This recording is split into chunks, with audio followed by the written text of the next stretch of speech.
Bonjour, bonsoir, bon après-midi, indépendamment de l'heure à laquelle vous verrez cette vidéo. Ici Papa Kadija, citoyen engagé pour un comportement éthique et un leadership moral au Togo. Alors, aujourd'hui c'est lundi, mais je suis tellement fatigué que je m'imagine déjà au samedi. Bon, c'est la vie, on n'y peut rien, l'homme doit travailler. Alors, j'avais prévu parler d'autres choses, mais je scrollais tout à l'heure sur TikTok et j'ai suivi Romarickson. Il abordait un thème et j'ai bien envie de m'inspirer de son thème pour revenir à quelque chose de plus fondamental. Alors, en fait, vous savez, je vais vous donner une image. Parce que ces derniers jours, nous avons lu beaucoup de choses. C'est un sujet qui ne m'intéresse pas réellement, la CEDEAO. C'est un sujet qui ne m'intéresse pas parce que j'ai un problème avec cette institution. C'est-à-dire, vous savez, il y a des valeurs auxquelles je suis attaché. Parfois, je n'aime pas, je me dis le plus souvent qu'il ne faut pas parler d'un sujet quand on n'est pas un bon modèle ou bien une bonne référence pour en parler. Et c'est ça mon problème de fond avec la CEDEAO. En tant que Togolais, en tant qu'expert des questions politiques, expert de la gouvernance et autres, je pense que la CEDEAO, quelle que soit la bonne volonté des fonctionnaires de la CEDEAO, la conférence des chefs d'État ne leur permet pas de faire leur travail. C'est la triste réalité. Après, vous prenez la commission elle-même, elle est essentiellement politique, ce qui fait qu'elle ne fonctionne pas. Vous ne pouvez pas espérer de cette commission un travail quand les gens, par exemple, comme ceux qui sont la vice-présidente de la commission, sont désignés par Fonia Singbe. Vous ne pouvez pas espérer grand-chose. Mais en fait, ce que je veux ramener essentiellement, Romarickson parlait de nos quartiers et autres. Moi, je vais vous donner l'exemple de mon quartier. Vous savez, dans mon quartier, il y a beaucoup de chantiers inachevés, il y a des terrains vides et autres. Donc ça fait que, bon, instantanément, il y a des herbes, il y a des serpents qui tournent autour, quoi. Et donc, bon, chaque fois, je me dis, quand je paye, je fais payer ces repellents, ces produits-là, je m'assure de ne pas le faire seulement chez moi. Je le fais dans la clôture vide qui est directement collée à moi, mais également du côté de la clôture et de ceux qui me font face parce qu'il n'y a personne là-bas. Et donc, ce que je veux dire, c'est que quand vous êtes dans un quartier comme ça et que vous ne prenez pas la peine de faire ce travail-là, vous pouvez investir autant que vous pouvez chez vous. Si vous ne prenez pas le soin d'éradiquer dans les alentours aussi, les serpents reviendront toujours chez vous parce que les insecticides ont un effet avec le temps. Donc, ça veut dire que vous avez beau faire quoi que ce soit, si vous vous limitez à vous seulement, ça ne va rien donner. Je le dis juste pour dire que ce n'est pas... Quand vous prenez la CEDEAO aujourd'hui, imaginez que c'est comme mon quartier. Et donc, il y a des maisons construites tout autour, il y a des maisons en chantier, tout ça là. Mais il y a un terrain vide où il n'y a que des herbes et des serpents qui vont dans toutes les maisons. C'est ça l'image de la CEDEAO. Et ce terrain vide d'où les serpents sortent pour aller dans toutes les maisons, c'est le Togo. C'est ça le vrai problème du quartier. Et tant que les gens ne vont pas comprendre que pour éliminer tous ces serpents-là, il faut soit, comment dit-on, sacler la concession où il n'y a rien et tout est là-bas, ou au-delà même de la sacler, il faut maintenant la construire pour que les serpents quittent la zone. C'est ça le fond de la chose quand on veut faire le rapport avec la CEDEAO et le Togo. C'est-à-dire, il ne peut pas y avoir des contre-exemples comme ceux du Togo que vous allez espérer que la conférence des chefs d'État de la CEDEAO aura une valeur ajoutée ou autre. On a vu ce qui s'est passé récemment au Bénin. Oui, les Béninois ont déjà expérimenté ce que d'autres expérimentent aujourd'hui sous le régime de Kérékou, marxiste-léniniste. Il y a eu tout ça. Il n'y a pas quelque chose de nouveau pour eux. Ils ne sont pas prêts à rentrer dans ce jeu ou dans ce cercle. Ça, c'est clair. Mais le fond de toute la chose, c'est que on en est arrivé aujourd'hui à ce niveau parce que on a laissé cette clôture sans l'entretenir, en pensant que c'était la clôture de quelqu'un qui devait l'entretenir forcément. Alors qu'on a oublié qu'on est dans un quartier, et dans un quartier, on s'organise pour s'entraider et autres. Donc, l'herbe sale où il y a les serpents, tout ça qui vont à gauche, à droite, là, nous avons eu suffisamment le temps pour voir comment est-ce que dans l'espace CEDEAO, transposé à mon quartier, le terrain vide, plein de serpents que nous avons laissé là-bas, le serpent va maintenant dans toutes les concessions aux alentours. Et le danger, je dis bien le danger, c'est que, vous voyez, il y a eu un dernier coup d'État, à la suite d'un processus électoral, on l'a mis en parenthèse et d'autres ont pris le pouvoir et ils ne veulent plus rien entendre. Pourquoi? Parce qu'il y a eu des précédents. Et le fond de la chose, c'est que c'est difficile d'aller dire à quelqu'un qui s'est livré à une confiscation du pouvoir, de le laisser quand il voit d'autres le font et personne ne parle. Même avant que cela n'arrive en Guinée-Bissau, on a vu comment est-ce que le Gara renvoie une mission de la CEDEAO. Donc, le problème de fond aujourd'hui chez nous, dans nos pays, c'est que nous avons des putschistes civils, nous avons des putschistes militaires. Et aucun n'est en position de faire la morale à l'autre. Et même ceux dont on parle de forces armées en attente, tout ça, c'est un faux débat. Parce que lorsque cette force va décoller quelque part, et que les populations vont sortir dans la rue, qu'est-ce qu'elle va faire? Elle va se replier, il n'y a pas d'alternative. Donc, ce que j'ai eu aujourd'hui comme révélation, c'est que la CEDEAO, c'est comme un quartier. Et le Togo, c'est la clôture inhabitée, non construite, où se retrouvent les serpents et autres. Si les gens du quartier ne se débrouillent pas pour aider à cercler la clôture en question qui s'appelle le Togo, et même à aider à commencer par la construire pour qu'elle soit habitée, pour que les serpents quittent, on n'est pas sorti de l'auberge. Sinon les serpents vont continuer à se promener dans le quartier. Je pense avoir été clair. Une fois de plus, merci à tous du courage et pour les uns les autres. J'ai bien envie de revenir plus tard sur un sujet qui m'interpelle beaucoup, mais aussi j'ai envie de parler aussi de pourquoi il faut payer.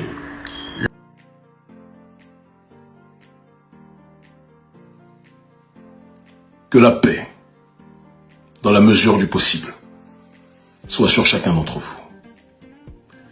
Je porte à la connaissance de l'opinion publique béninoise, africaine, afro-descendante, internationale, que le gouvernement néocolonial, tyrannique, comme je le disais, tyrannique, prédateur économique, dirigé par le président Patrice Talon, vient de franchir les limites de l'infamie en faisant kidnapper de manière brutale une mère de famille qui se trouve être mon ex-compagne, Ogunro Benziki, connu sous le nom de Natou Pedrosa Kombi. Ils ont fait kidnapper cette dernière parce qu'ils pensaient à tort qu'elle avait des informations sur où je me trouvais. Ils ont fait kidnapper cette dernière alors que cette dernière ne fait pas de politique. A toujours été apolitique. Son travail est de valoriser le rôle de la femme africaine et l'histoire africaine. Elle ne s'est jamais prononcée sur le régime Patrice Talon. Jamais. Elle est toujours restée en dehors de tout cadre politique. C'est une mère de famille aimante, extraordinaire, et qui avait l'occasion, si elle estimait qu'elle se sentait justement liée à quelconque affaire politique me concernant, elle avait l'occasion de ne pas rentrer au Bénin puisqu'elle était, des informations que j'ai, en tournée de promotion de son livre au Cameroun. Après le Cameroun, elle est rentrée en Belgique, si je ne m'abuse, voir son père, eu égard aux informations que sa famille m'a transmises. Et après cela, elle avait l'occasion, si elle le voulait, de ne pas rentrer au Bénin. Mais elle est rentrée au Bénin parce que elle vivait avec moi avant les tensions politiques que j'ai eues avec le gouvernement béninois. Elle vivait avec moi depuis 2018 au Bénin. Moi, j'y étais depuis 2017. Et elle s'est toujours dit qu'elle mène ses activités et que ces activités n'ont pas à être reliées au travail politique que je mène. Et lorsque nous sommes séparés, à aucun moment, elle ne s'est dit qu'elle pouvait être persécutée parce qu'elle se dit que le gouvernement béninois, quand bien même le monde entier sait que c'est un régime liberticide et qui persécute son peuple, mais elle ne pouvait pas penser que le gouvernement béninois allait l'attaquer à l'aveugle, puisque nous sommes séparés. Elle a été kidnappée, alors qu'elle doit se faire opérer de manière imminente. C'est ce qui était des informations que j'ai reçues, d'accord? Elle doit se faire opérer de manière imminente, et son diagnostic vital est engagé. Et c'est cette femme-là, innocente, apolitique, qui n'est pas liée du tout au combat politique que je mène, a fortiori depuis que nous sommes séparés, que le gouvernement béninois, aidé par les services secrets français, est parti kidnapper. Comment pensez-vous que l'opinion publique va réagir? Où pensez-vous que vous allez amener le peuple en agissant de cette façon? Vous l'avez traqué, vous l'avez kidnappé, alors qu'il y a des enfants en bas âge qu'elle a décidé d'élever au Bénin, malgré notre séparation, et malgré qu'elle sache que je suis en tension avec le gouvernement, parce qu'elle estime que c'est aussi le pays en partie de son père. Son père est nigérian, béninois, il est Yoruba. Et donc elle estimait qu'il était plus que jamais nécessaire de vivre dans ce pays-là, quel que soit le climat politique dans lequel elle était, parce qu'elle ne pouvait pas imaginer que des services de police allaient venir la kidnapper, alors qu'elle avait le choix de vivre n'importe où. Le gouvernement béninois du président Patrice Talon, qui est spécialisé dans la persécution des femmes, on le sait.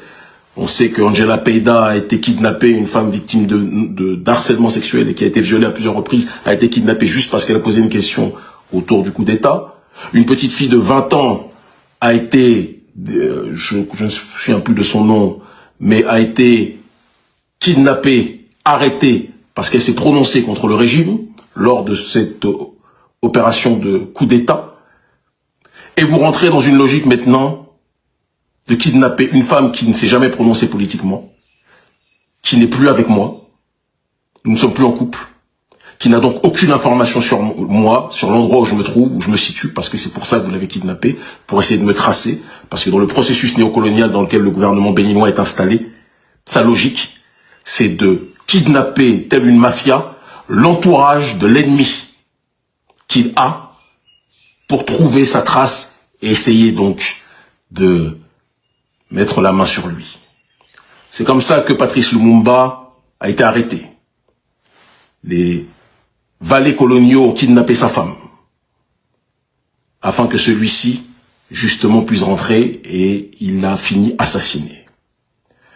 Président Patrice Talon, je vous le dis avec simplicité, les hommes, ils se battent quand ils ont un adversaire politique, homme, ils se battent contre cet homme-là.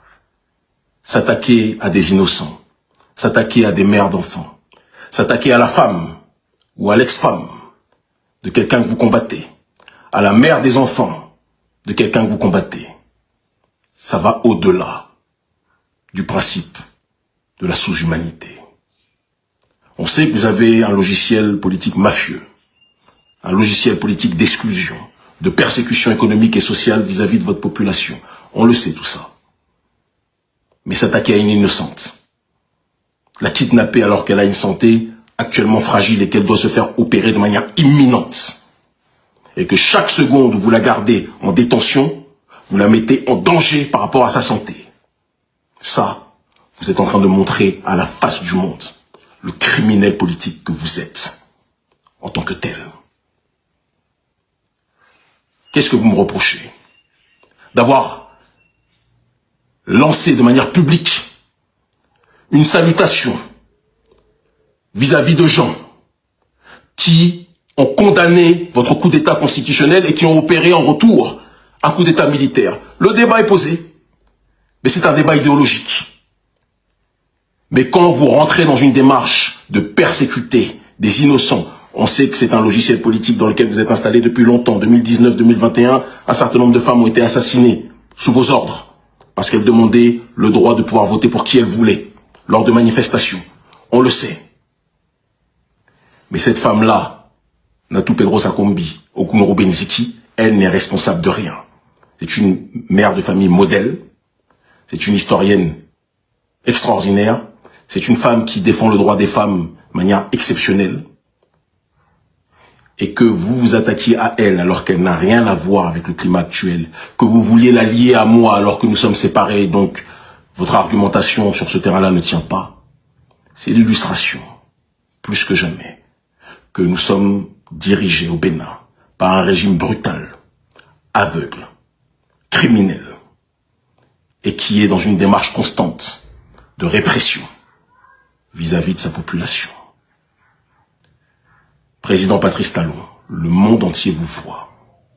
Le monde entier sait que vous êtes actuellement conseillé par la DGSE, les services secrets français, qui cherchent à mettre la main sur moi depuis déjà très longtemps, et qui, à travers vous, ont un outil, un pion, qui peut faire pour eux le sale boulot, même si c'est eux qui vous donnent des renseignements. Nous le savons. Où pensez-vous que ce combat que vous êtes en train de mener contre des innocents va mener notre pays? Où pensez-vous que ce combat que vous êtes en train de mener contre votre population, au lieu de le mener contre les entités qui veulent placer notre pays dans le cadre de la néocolonisation, où pensez-vous que tout cela va nous mener? Vous êtes en train de vous attaquer aux mauvaises cibles. Et s'il arrive quelque chose à la mère de 2 de mes enfants, je ne vais jamais, et nous serons très nombreux, à ne pas le vouloir ni l'accepter. Je ne vais jamais vous le pardonner. Des femmes sont mortes en 2019, sont mortes en 2021 à cause de vous. Madame Bada, dont nous avons appris qu'elle est morte lors des échanges entre les militaires loyalistes à votre personne et des militaires qui ont essayé de faire un coup d'État. D'après les informations que nous avons reçues sur notre page Facebook, je mets entre guillemets parce que nous n'avons pas une certitude sur les sources. Nous savons, d'après ces informations, que la femme de M. Bada est morte lors d'échanges de tirs et que ce ne seraient pas les éléments de Tigri qui l'auraient tuée, mais des éléments loyalistes à vous qui, en ayant mitraillé la voiture où elle se situait, auraient été assassinés. Je mets ça entre guillemets parce que je n'ai pas la certitude. Ce sont des informations qu'on a reçues par écrit. On n'a aucune certitude de la provenance de celle-ci. Mais vous ne pouvez pas accuser des gens si vous n'avez pas plus que jamais les preuves de ce que vous évoquez. Mon seul tort, selon vous, c'est d'avoir appelé, comme je l'ai fait au Niger, au Burkina, au Mali, à féliciter des gens qui ont voulu renverser des dirigeants qui sont dans une démarche de confisquer le pouvoir du peuple. Vous avez fait un coup d'État constitutionnel, Monsieur le Président Talon. Vous avez fait un coup d'État constitutionnel. Et des gens ont réagi par rapport à cela. Si vous en voulez à ma personne, vous venez m'arrêter. Vous m'incarcérez. Ou vous me faites comme vous essayez de le faire depuis longtemps, assassiner. Ce ne serait pas la première personne qui sera assassinée sous votre régime. Mais un homme ne s'attaque pas à une femme innocente, à une femme qui n'a rien fait, à une femme qui n'est pas liée à mon combat politique. Vous n'avez pas le droit de faire ça, a fortiori avec l'état de santé qui est le sien. Et le monde entier doit le voir, doit le savoir. Vous persécutez une innocente. Ces enfants, les enfants en bas âge, attendent leur maman. Elle a fait le choix de croire au Bénin que vous vendez à l'extérieur, en restant au pays, malgré les désaccords politiques. Elle a fait le choix, alors qu'elle aurait pu aller n'importe où ailleurs, de rester au Bénin et de fêter la fin d'année avec les enfants au Bénin, quand bien même elle sait que le père de ses enfants est en tension avec votre régime. Elle a fait ce choix-là, parce qu'elle pensait naïvement que vous n'étiez pas aussi fou pour persécuter une innocente, sous prétexte que vous êtes en tension et en guerre politique avec le père de ses enfants. S'il arrive quelque chose Anatou Pedrosa Kombi. Nous serons des millions à ne jamais vous pardonner. Je serai en première ligne sur cette réalité. Cette femme est malade. Elle doit se faire opérer. Son pronostic vital est engagé. C'est sur cette question-là que vous devriez vous préoccuper. La relâcher parce qu'elle n'a aucune information sur moi. Comme je vous l'ai dit, nous sommes séparés. Libérez-la. Si vous ne la libérez pas, vous devrez en répondre moralement devant l'opinion publique internationale. Le Bénin libre ou la mort, nous vaincrons. Je vous le dis avec simplicité. La justice sociale finira par être propagée. Le droit pour le peuple de pouvoir décider de ce qu'il veut finira par être matérialisé. L'exclusion systématique de l'opposition finira par cesser. Nous ne sommes pas et nous n'accepterons pas d'être éternellement sous votre dictature. On ne peut pas le tolérer. On ne peut pas l'accepter. Même Macky Sall, lorsqu'il persécutait Ousmane Sonko, même Macky Sall n'a pas fait arrêter la femme ou la mère des enfants, ou l'une des mères des enfants d'Ousmane Sonko. Même Macky Sall. Ce que vous faites là, Patrice Talon, c'est du domaine de l'inédit. S'il arrive quelque chose à la mère de mes enfants, qui a décidé sciemment en son âme et conscience, alors qu'elle pouvait rester en dehors du Bénin, de rester au Bénin malgré les tensions politiques qui existent entre vous et moi, parce qu'elle s'estimait qu'étant apolitique et n'étant plus avec moi a fortiori, elle n'avait pas à être ciblée ou persécutée par votre régime. S'il lui arrive quelque chose, le monde entier se souviendra que dans votre terreur aveugle, vous avez choisi de persécuter la mère des petits de Kémy Séba. Et nous ne l'oublierons pas.